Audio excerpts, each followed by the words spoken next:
Hello students, this is the part 4 of chapter 2 function, okay, and this is the last part of this chapter.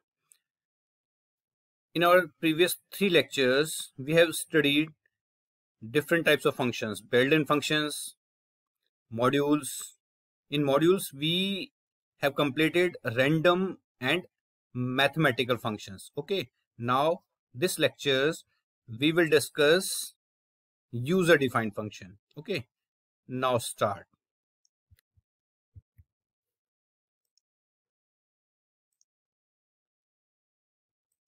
User defined function. How to define and call a function in Python. Python में function को हम call कैसे करते हैं, ठीक है ना, बनाते कैसे यूजर डिफाइंड फंक्शन. देखिए, इससे पहले थोड़ा सा मैं आपको ये क्लियर कर देता हूँ कि फंक्शन, जब हम यूजर डिफाइंड फंक्शन बनाते हैं, फंक्शन हमारे पास फंक्शन किस किस तरह के फंक्शन बना सकते हैं हम, ठीक है ना. उससे पहले जनरली मैं एक छोटा सा एक आपको थोड़ा सा एक एग्जाम्पल दूंगा इसका. सपोज हम लोग मार्केट जाते हैं, ठीक है ना.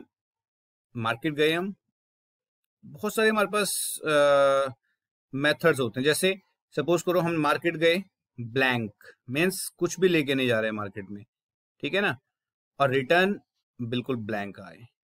First case. Second case means हम कुछ मनी लेके मार्केट गए, देन वहीं पर उनको एक्सपेंस करके आ गए, मीन्स उनको खर्च करके आ गए वहीं पर.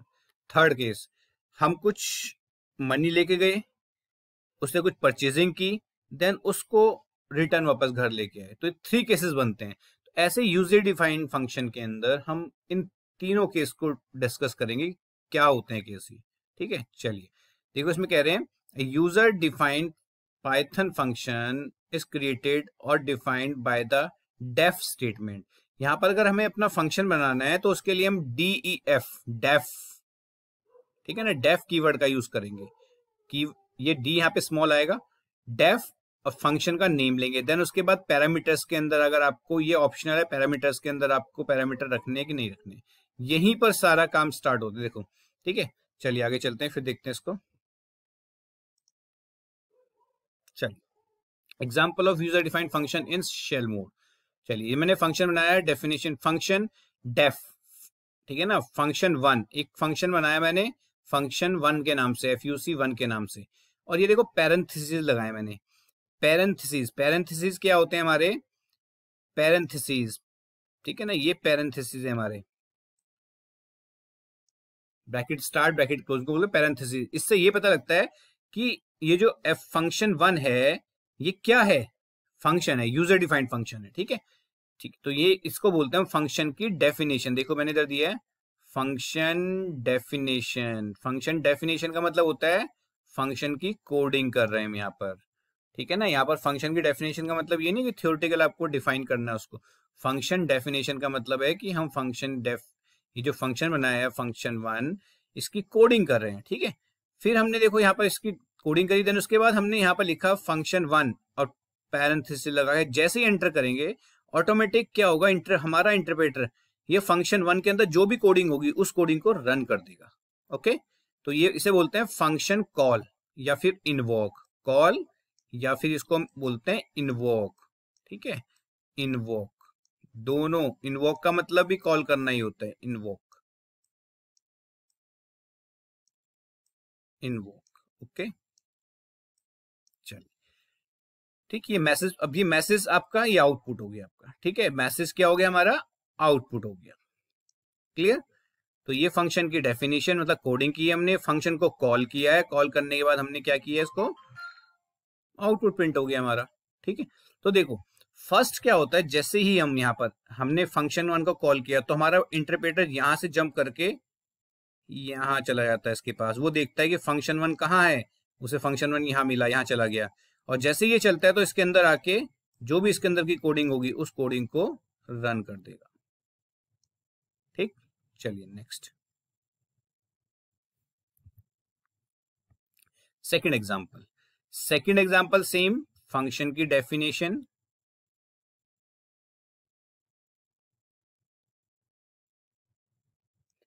फंक्शन का कॉल और ये आउटपुट, ठीक है. अब देखो यहाँ पर एक थोड़ा सा चेंज आपको क्लियर हो रहा होगा कि ये पैरामीटर है, यहाँ पर पैरामीटर ब्लैंक है, कुछ नहीं है पैरामीटर के अंदर। यहाँ ये आपके पैरामीटर, ये आपका ये जो पैरेंथेसिस लगे हैं, पैरेंथेसिस के अंदर ब्लैंक, कुछ नहीं है।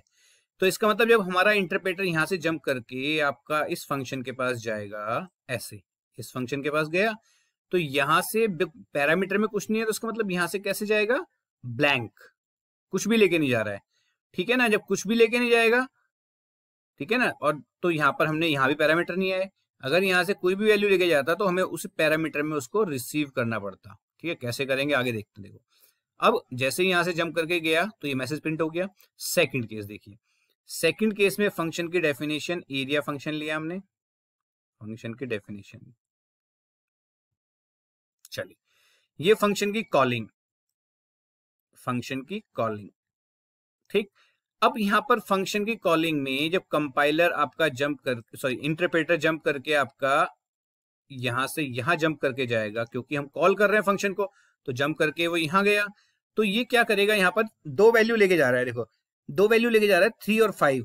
3 को तो स्टोर करेगा ए में और 5 को स्टोर करेगा बी में। मीन्स कहने का ये है कि यहां से वैल्यू लेके जा रहा है, उन वैल्यू को हमें कैरी करने के लिए यहाँ पर जहाँ पे फंक्शन की डेफिनेशन दे रहे हैं वहां पर कैरी करने के लिए उन वैल्यूज को हमें वेरिएबल लेने पड़ेंगे। ओके, तो यही होते हैं हमारे पैरामीटर। ये सेकंड केस देखो, हमने वैल्यू यहाँ से दी, पैरामीटर हमारा इंटरप्रेटर वैल्यू ले गया और उसने यहाँ पे ए बी में स्टोर करी, देन उसका जो भी आपका है यहीं पे प्रिंट कर दिया।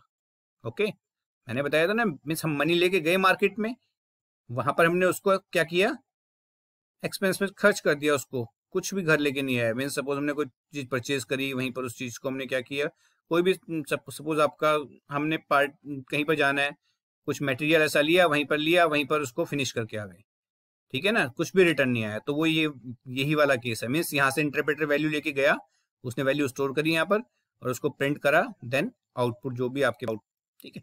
तो जब ये वैल्यू लेके 3 आपका ए में स्टोर होगा, 5 बी में स्टोर होगा, तो प्रिंट क्या करेगा, ये वैल्यू प्रिंट, यहाँ से प्रिंटिंग स्टार्ट होगी। प्रिंट कर रहे हैं एरिया इज, मैसेज ये प्रिंट हुआ, area is A multiply B. तो ए में कितना आया था 3, बी में आया था 5, तो 3 मल्टीप्लाई 5 15 प्रिंट हो गया, ठीक है। नेक्स्ट, अब नेक्स्ट होता है मॉड्यूल क्रिएशन इन स्क्रिप्ट मोड। जैसे मॉड्यूल हमने यूज किए थे, हमने पीछे मॉड्यूल देखे थे। मॉड्यूल क्या था, module is a file in which we saw many functions, ठीक है ना, जिसके अंदर क्या देखते हैं, बहुत सारे फंक्शन होते हैं मॉड्यूल के अंदर। तो module is a file in which many functions contains, ठीक है। चलिए अब देखिए, हमने क्या किया, एक फंक्शन बनाया डेफ ऐड के नाम से। फर्स्ट फंक्शन ये 2 पैरामीटर रिसीव कर रहा है और रिसीव करने के साथ साथ यहाँ पे रिटर्न भी कर रहा है।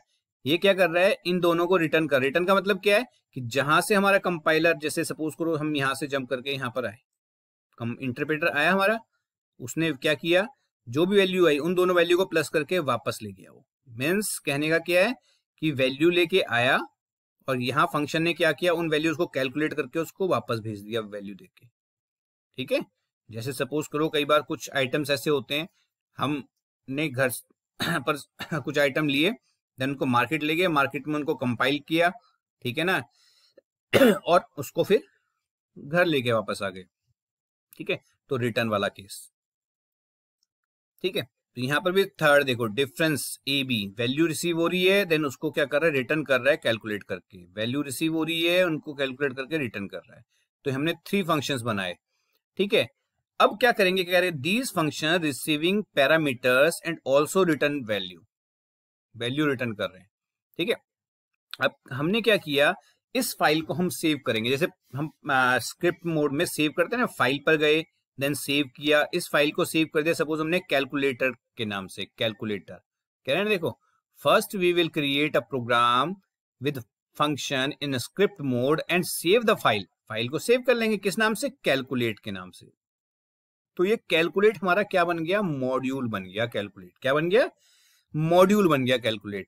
अब इस कैलकुलेट को हम एज अ मॉड्यूल यूज करेंगे, जैसे हमने बाकी मॉड्यूल किया था, रैंडम किया था, मैथ्स किया था, ऐसे ही ऐड करेंगे। लेकिन इस मॉड्यूल के अंदर क्या क्या होगा, इस मॉड्यूल के अंदर होगा एक तो ऐड फंक्शन, एक डिफरेंस और एक मल्टी, 3 फंक्शन इसके अंदर, इन तीनों को यूज कर सकते हैं। देखिए कैसे करते हैं।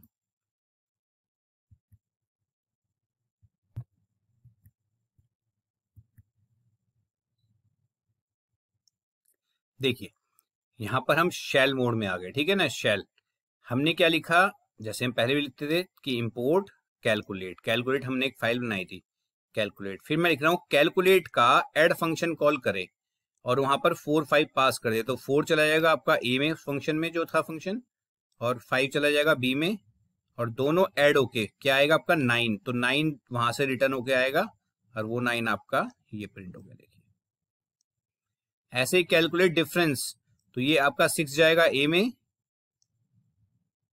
5 जाएगा आपका बी में, और a माइनस बी 5 6 माइनस 5 1, तो 1 जो आएगा आपका रिटर्न हो जाएगा, रिटर्न होकर देखो प्रिंट हो गया। ऐसे ही मल्टी, तो हमने अपना मॉड्यूल बनाना सीख लिया, मॉड्यूल कैसे बनाते हैं, कोई प्रॉब्लम नहीं होगी किसी को, अब प्रैक्टिस करेंगे इसकी हम, ठीक है ना। चलिए user defined function with main, user defined function, हम सपोज स्क्रिप्ट मोड में ही हमने प्रोग्राम बनाना है, ठीक है ना। स्क्रिप्ट मोड में बहुत सारे फंक्शन बनाना है, वहीं पर रन करना है हमने, कैसे करते हैं देखिए उसको। When we use function in script mode and we want to call these functions in script mode, script mode में कॉल करने हैं फंक्शन हमें, ठीक है। So we need a main entry of program that is main function. Main function क्या होता है, main entry होता है प्रोग्राम का, जहां से हम कॉल करते हैं उसको, ठीक है। देखिए हमने क्या किया, यहाँ पर फंक्शन बनाया, पहला एक फंक्शन फैक्ट, दूसरा बनाया मेन, ठीक है। अब मैंने यहाँ पर क्या किया, देखो ये हमारा मेन स्टार्टिंग लेवल है, जैसे ही डेफ मिलेगा हमारा इंटरप्रेटर एंट्री इसके अंदर एंट्री नहीं करेगा, डेफ मिला एंट्री नहीं करेगा, क्योंकि उसे पता है कि फंक्शन के अंदर कभी भी जो फंक्शन डेफिनेशन होती है, ये क्या है दोनों फंक्शन डेफिनेशन, ये भी फंक्शन डेफिनेशन है, ये भी फंक्शन डेफिनेशन, दोनों क्या है फंक्शन डेफिनेशन। तो फंक्शन डेफिनेशन के अंदर हमारा इंटरप्रेटर एंटर नहीं करता है, ठीक है ना। अब देखिए यहां पर हमने क्या किया, बिल्कुल लेवल वही आ रहा है, देखो हमने यहाँ पर फंक्शन कॉल किया है, तो सबसे पहले इस एंट्री को चलाएगा, सबसे पहले इस एंट्री को चलाएगा मेन। अब यहाँ पर हम क्या कर रहे हैं, फंक्शन को कॉल कर रहे हैं, फंक्शन को कॉल कर रहे हैं, कौन सा फंक्शन कॉल कर रहे हैं, मेन। तो हमारा compiler jump sorry interpreter jump करके मेन में जाएगा, ठीक है ना। मेन में जंप करके आया, मेन के अंदर आ गए हम। अब मेन सबसे पहले प्रिंट करेगा एंटर अ नंबर, हमने एक नंबर एंटर किया, वो नंबर कहाँ स्टोर होगा एक्स के अंदर। और फिर क्या करेगा, देखो फैक्ट, फिर यहां से फंक्शन पे फैक्ट को कॉल करे तो फिर फैक्ट के पास जाएगा, ठीक है। और एक वैल्यू एक्स लेके जाएगा, सपोज हमने 3 टाइप कर दिया, तो 3 को लेके यहां से जाएगा, वो 3 कहां स्टोर कर देगा ए के अंदर। और इस फंक्शन में क्या कर रहे हैं, फैक्टोरियल निकाल रहे हैं, तो उस 3 का फैक्टोरियल निकलेगा, वो फैक्टोरियल रिटर्न हो जाएगा, यहाँ से रिटर्न होके वापस देन यहाँ पर, तो जो भी वैल्यू यहाँ पर आएगी वापस वहां से रिटर्न होके वो वैल्यू क्या हो जाएगी, प्रिंट फंक्शन क्या करेगा, उसको प्रिंट कर देगा, सिंपल, ठीक है।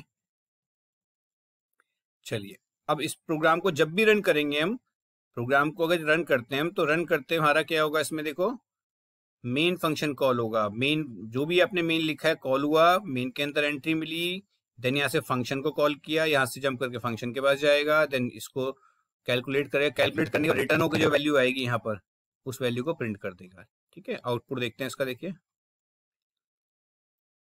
एंटर अ नंबर, एक नंबर पूछ रहा हमसे, हमने 4 एंटर किया, तो उसका फैक्टोरियल उसने क्या दिखा दिया, 24 शो कर दिया, ओके सिंपल। फंक्शन चैप्टर हमारा कंप्लीट है। इसमें अगर किसी को कोई प्रॉब्लम, किसी भी तरह की प्रॉब्लम होती है, तो मुझे पर्सनल नंबर पर, जो मेरा व्हाट्सएप नंबर है उस पर मुझे मैसेज कर सकते हो, वहां पर मैं उसका सॉल्यूशन दे दूंगा, ठीक है। जितनी प्रैक्टिस प्रोग्राम्स की हम करेंगे उतना ही कंसेप्ट क्लियर हमें ज़्यादा होंगे, ठीक है। प्रोग्राम अगर सपोज करो हम आप मोबाइल पे बना रहे हैं तो भी कोई प्रॉब्लम नहीं है, मैंने कंप्लीट आपको पिछले लेक्चर्स में बताया हुआ है कि मोबाइल पे प्रोग्राम कैसे बनाते हैं, लैपटॉप पे कैसे करते हैं, डेस्कटॉप पे कैसे करते हैं, बहुत इजी वे है, छोटी सी ऐप है मोबाइल में इंस्टॉल करेंगे और ये प्रोग्राम आप वहीं वहाँ भी रन कर सकते हैं, ऐसा कुछ नहीं है कि आपको लैपटॉप या डेस्कटॉप की नीड होगी, ठीक है। तो प्रैक्टिस प्रैक्टिस प्रैक्टिस, जितनी प्रैक्टिस होगी प्रोग्राम्स की उतना ही अच्छा होगा, ठीक है। Okay, thank you.